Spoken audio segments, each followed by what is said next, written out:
నమస్తే అమ్మా. నమస్తే అమ్మ జయలక్ష్మి. అమ్మా, ఆ, కులదైవం యొక్క విశిష్టత ఏంటమ్మా? ఏ విధంగా పూజించాలి? కులదైవం అంటే ఒక్కొక్క వంశం. ఇక్కడ కులము అనే అర్థానికి ఆ, క్యాస్ట్ కాదు. కాస్ట్ కాదు. అసలు కులం అనే పదం ఈ రోజుల్లో మనం కాస్ట్కి వాడుతున్నాం కానీ ఒక గుంపు, ఒక సముదాయము, ఒక సమూహము అనే అర్థంలోనే వాడాం. ఉమ్, దీన్నే ఇలవేల్పు అనే పదం కూడా వాడతాం. అవును. అంటే ఒక ఆ, ఒక కుటుంబం ఏదైనా ఉందనుకోండి, ఆ కుటుంబానికి ఒక కుదురు ఉంటుంది. అంటే ఆ కుటుంబంలో అన్నదమ్ములు విడిపోయి చాలామంది 10 తరాల క్రితం, 7 తరాల క్రితం ఇలా చాలామంది వెళ్ళిపోతూ ఉంటారు కదా! ఇలా వీళ్ళందరికీ మూలంగా ఒకళ్ళు ఈ కుటుంబం ఇంత వృద్ధి చెందడానికి కారణంగా ఒక దైవాన్ని పూజించుంటారు. ఆ దైవం వాళ్ళ కులదైవం అవుతుంది. ఓహో. ఉమ్, అలాంటి దైవాలు తప్పనిసరిగా దైవాలు అనకూడదు కూడా, అలాంటి దైవం ప్రతి కుటుంబానికి ఒకటి ఉంటుందమ్మా. ఆ దైవాన్ని తప్పనిసరిగా కుటుంబ సభ్యులు ఆరాధించాలి. ఆ వంశం అలా అభివృద్ధి చెందడానికి వాళ్ళ యొక్క అనుగ్రహం కారణమవుతుంది. ఆ విధంగా ఉండేటటువంటి దైవాన్ని అర్చించకుండా ఉండకూడదు. వేరే దైవాలు అంటారా, రూపాలు ఒకే దైవం యొక్క భిన్న రూపాలు కదా. అవును. ఆ భిన్న రూపాల్లో ఉన్న దైవాన్ని మీరు పూజించినా, భజన చేసినా, కొలిచినా తప్పేం లేదు. కానీ మీ దాన్ని మాత్రం మీరు మానకూడదు. భోజనం మానేసి టిఫిన్ తిని బతుకుతానన్నట్టు ఉంటుంది అట్లా ఉంటే. మీరు ఎన్ని రకాల స్నాక్స్ తినండి, ఎన్ని కూల్ డ్రింకులు తాగండి, భోజనం చేశాక కదా, అవును. అది అయ్యాక కదా ఇవన్నీ ఉపయోగపడేది. అలాగే మందులు వేసుకుంటాను ఆరోగ్యంగా ఉంటానంటే కుదరదు. భోజనం చేశాక మందులు వేసుకోండి. అవును. అట్లాగే మీ కులదైవాన్ని మీరు ప్రధానంగా ఆరాధించాల్సిందే, తరువాతే మిగిలినటువంటి దైవాలని. ఈ కులదేవతారాధన అన్నది తప్పనిసరిగా మీరు పెళ్ళిళ్ళల్లో చూస్తారు. ఉమ్, ఐరేణి కుండలు అలాంటివన్నీ పెట్టిన తర్వాత కులదేవత ఆరాధన అని ఒక చిన్న ప్రత్యేకమైనటువంటి కార్యక్రమం ఉంటుంది. అవును. ఆ కార్యక్రమంలో ఈ కులదేవతని పూజించటం ఉంటుంది. దాన్ని వదిలి మిగిలినవి ఎంత చేసినా ప్రయోజనం లేదు.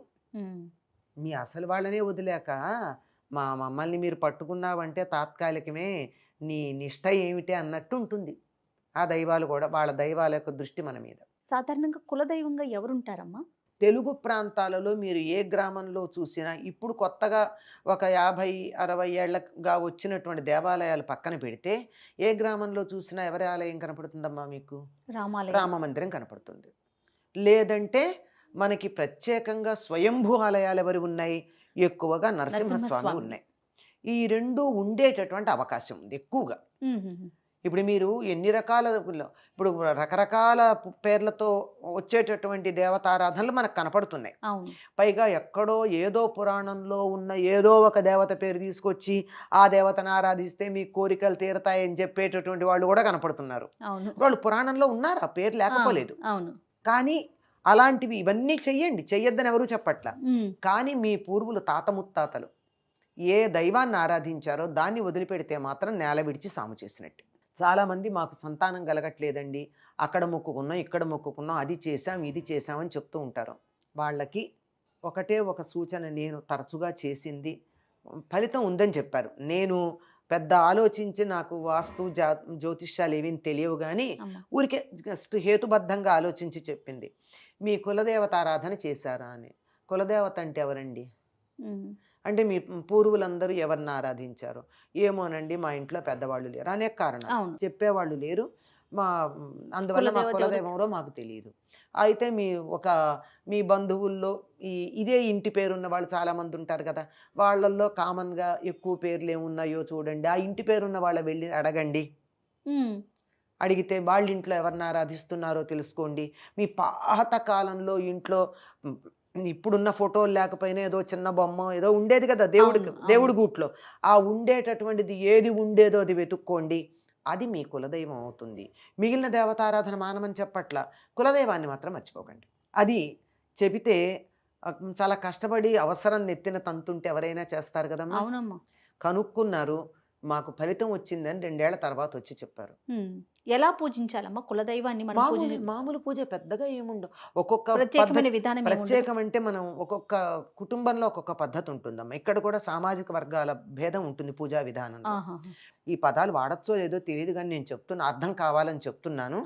ఆ, చట్టపరంగా తప్పైతే నేను చెప్పలేను కానీ బ్రాహ్మణులు ఉన్నారు, వాళ్ళు పూజ చేసే విధానం వేరు వేరు. అవునవును.